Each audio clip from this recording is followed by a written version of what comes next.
welcome to Insights with Cyber Leaders. I'm really excited to be joined by Jack Daniels. He doesn't need much of an introduction. Jack and I are at Global CISO Conference and the Hacker Halted Conference in beautiful Atlanta, Georgia.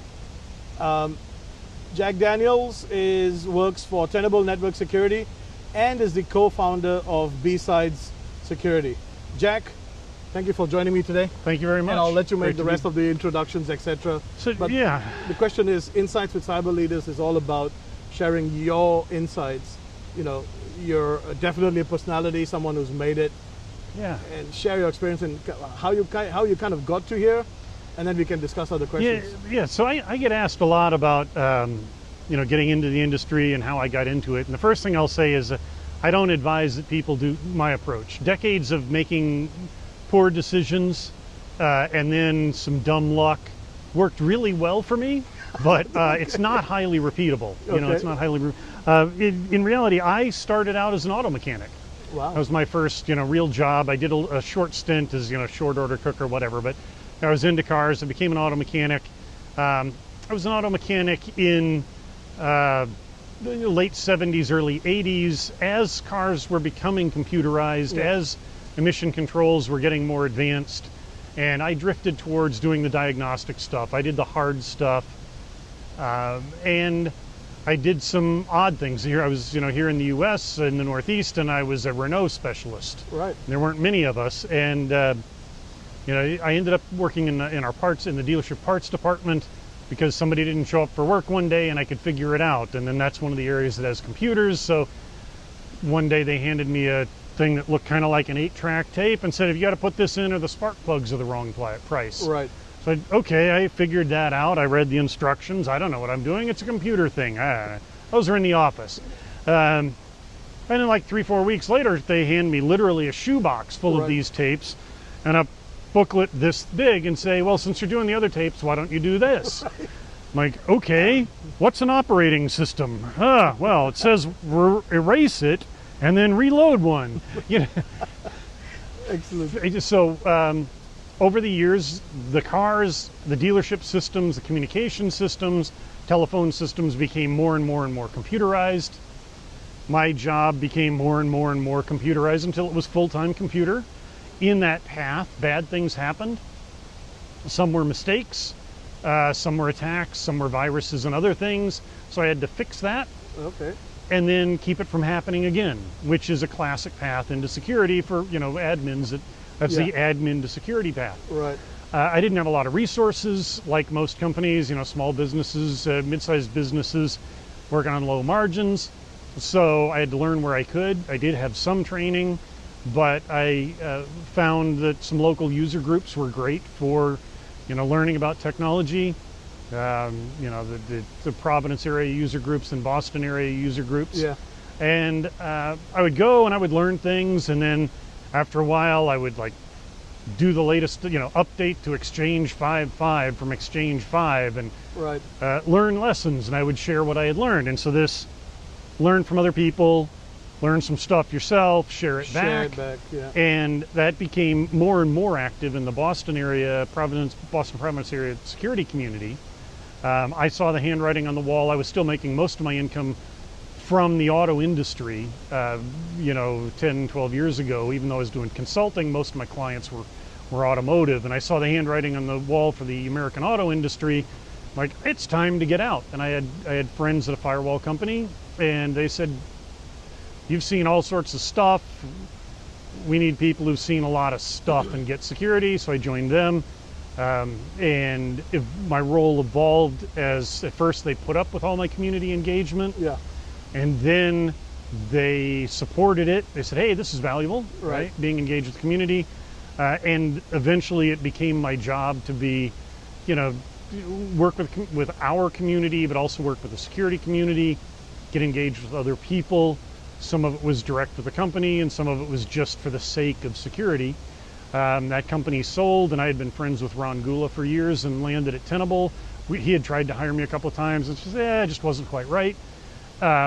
When the last company I was with was acquired, Ron you know, before that was public, said, hey, we should talk. And I'm like, yeah, we should talk. You know, I had nothing against the company that acquired it. It was like, yeah, you know, I have freedom to look around. Rolled through a variety of roles at Tenable, working for Ron and Jack and Renaud, the founders, as the company's grown, you know, amazingly in the past. You know, I joined a little over 5 years ago, and it has just grown and grown, and it's amazing. And you know, now Marcus Ranum and I are a two-person team. We don't even have titles, because some days we're, you know, working with the marketing team, some days we're working with the sales team, some days we're talking to customers, listening to customers, some days play with things like, hey, this is cool, right? And you know, they encourage us to be engaged with the community, and you know, when we see trends, we bring them back into the company, and it's fantastic. And so it's been great. But it was, you know, I spent way too long in the car business and put up with bad employers and put up with, you know, dumb stuff, and then got engaged, and it worked. But you know, the one lesson there was that is true to this day is getting engaged with the community, learning from people, making those connections, and sharing that information. So Jack, BSides, what was the reason behind it? How did you achieve that in a short summary? A bunch of folks were involved in a bunch of this. So if we go back to 2009, one of the things that was significant in 2009, late 2008, early 2009, was that Jennifer Leggio, media fighter, had realized that a bunch of people in the security community were on Twitter, had jumped on this Twitter thing that 2007, I guess, it was 2006, whenever. Twitter bandwagon. Yeah, so, but we had started to get in, and what happened is we would, you know, meet up, and like at the Boston area meetups, we would meet up with folks, and then we would, you know, chat on Twitter, and then we'd go to ShmooCon, for example, and we'd chat. And so she made this list, the original security twits list. Okay. And we started connecting, and that's where the people that you only saw at DEF CON or only saw at RSA, it's like, oh, you're on Twitter too, we'll follow it. And so that was the year that there really became this pool of hundreds of people in the industry were engaged in Twitter. And that meant that when people got their rejection notices for Black Hat, for Black Hat and to a certain extent DEF CON, everybody went on and said, turn down, right? And everybody gets cranky, and you know, eventually somebody did what everybody always does, like, screw you guys, I'm going to start my own club. But some of us looked at it and it's like, oh, well, this is not the, you know, whatever the talk topic is, like, it's still not the year of Linux on the desktop, or, you know, it's not mobile, whatever it was. Like, okay, this is a good talk, but there are too many of those. Oh, you've been given this talk for 3 years, that's why they turned you down. But then we started looking at some others. That's kind of interesting, but it's, you know, a new speaker. They're probably, I don't know if they're going to gamble on that. It doesn't sound like it's a fully polished idea. Or that's just not a Black Hat talk. That's cool. It's just not a Black Hat talk. Gender issues and information security. The panel at the first BSides in July of '09 was amazing. A collection of amazing women talking about issues from various different perspectives. It was stunning. You know, that's not a Black Hat talk. So we realized there really was an opportunity for this B-side, you know, going back to the old days of, you know, 45 RPM records. The hit was on the A side, and the B side was, you know, where you let the bass player prove he was really a musician, or whatever it was. You know, it was the deep cuts, and it wasn't necessarily the hits, but it was good stuff. That it appealed to the, you know, the audiophile or whatever. And that was, we're looking for a smaller audience for, I don't want to say boutique, but, you know, a narrower audience who was passionate about that thing. And so a handful of us got together, the DEF CON 303, the 303 crew from Denver, Chris Nickerson and others in that crew often rented a house.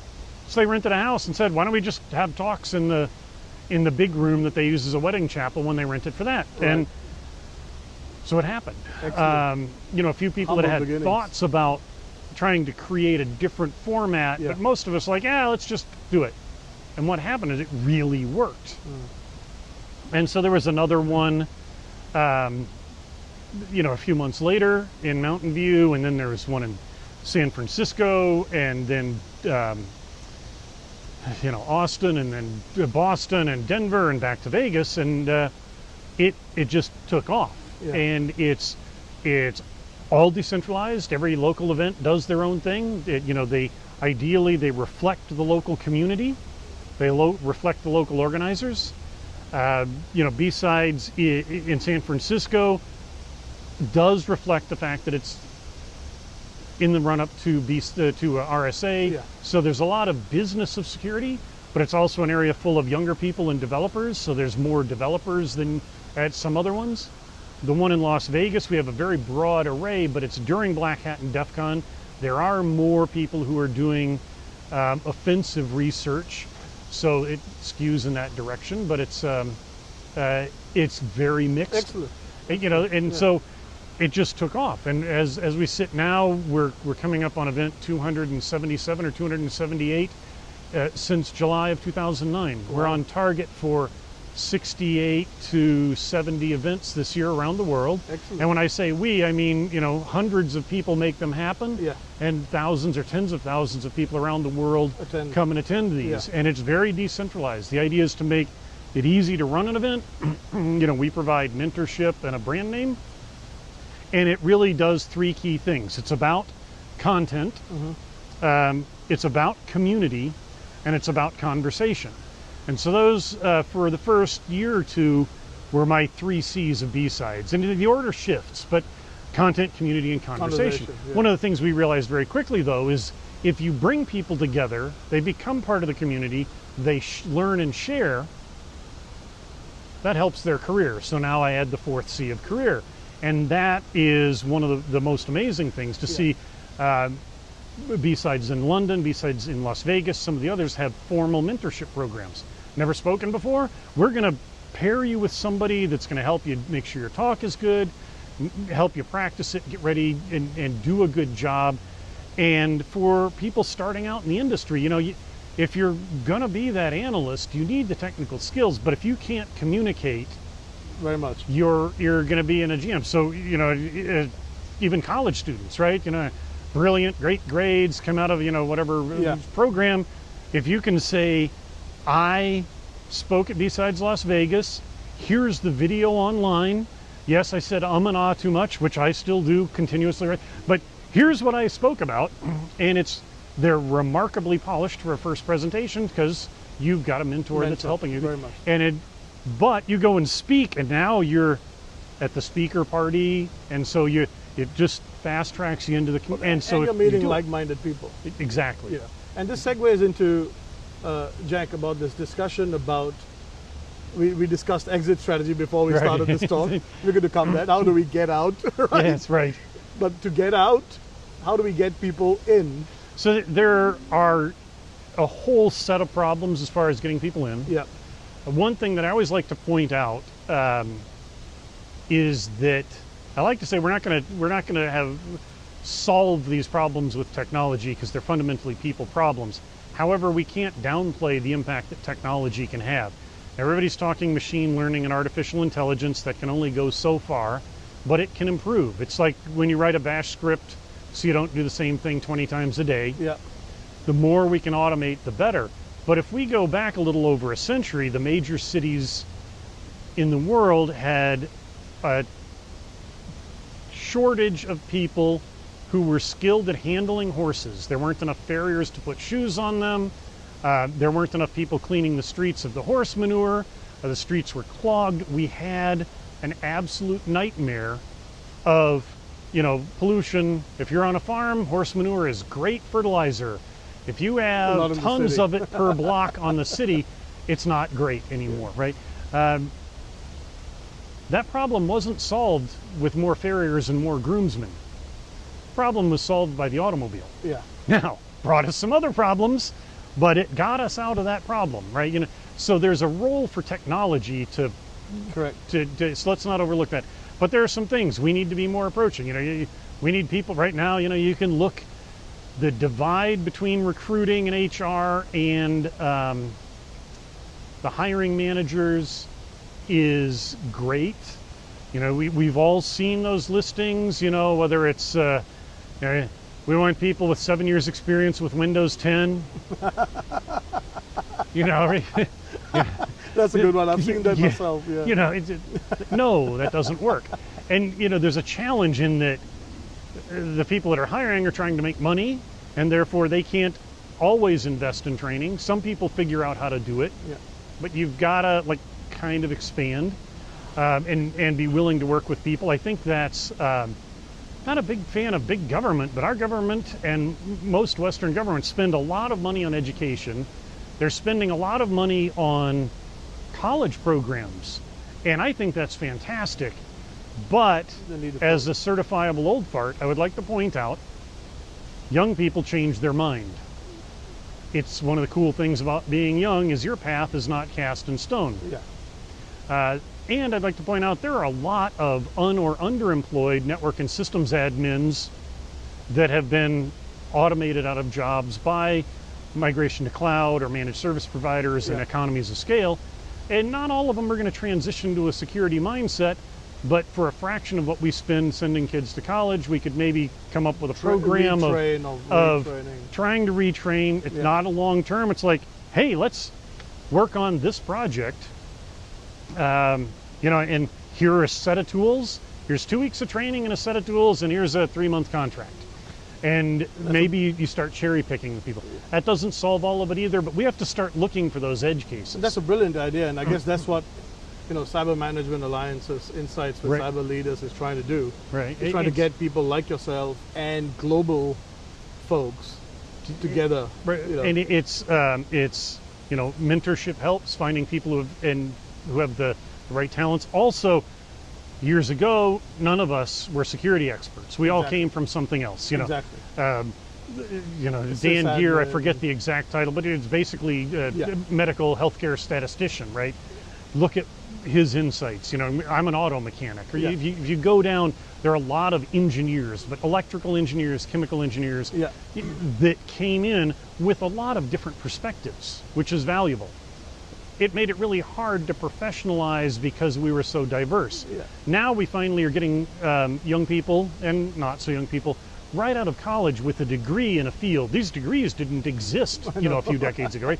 And so we have an opportunity to professionalize, but if it creates too much homogeneity, you know, whatever. Yeah, I know what you're trying to say. Yeah. Homogeneity. If we lose the diversity, we've got a problem too. So now if you're looking for a degree in information assurance, you're going to miss things. So we need diverse teams. And, you know, I don't want to say we can't be as picky as we tend to be, but we can't be as picky as we tend to be, and we need to be more forgiving, particularly in the technical and, you know, in the hacker realm to a certain extent, but it's not purely, you know, pure IT is bad at hazing.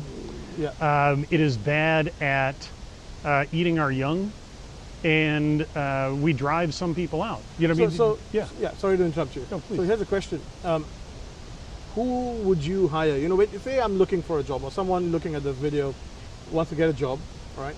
And you're the hiring manager. What are you going to look for? What does this girl or guy, you know, woman or man, go?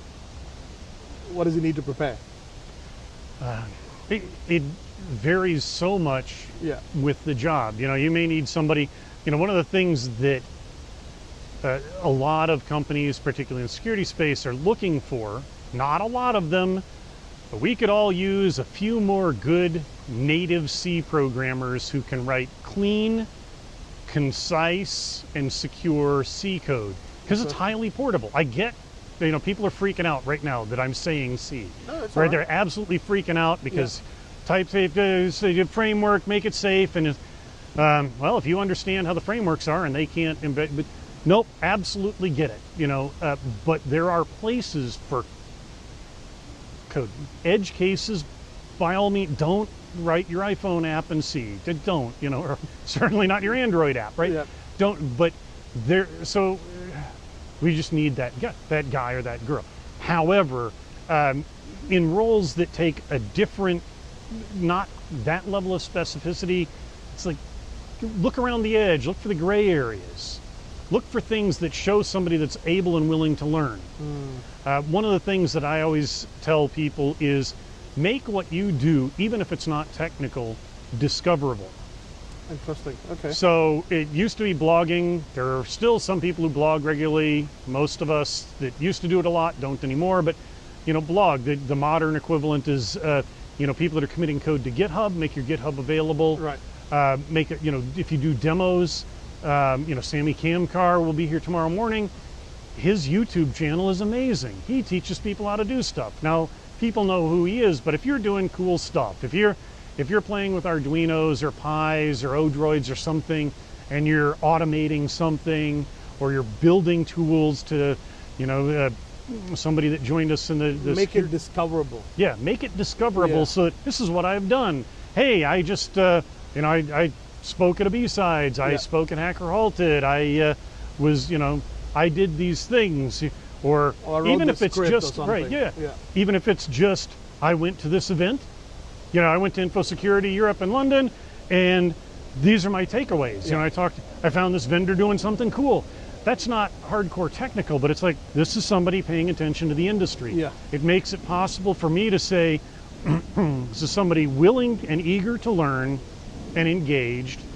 And now that 3 years of HTML5 development might be, it's like, well, a year and a half, but really eager might be the thing, right?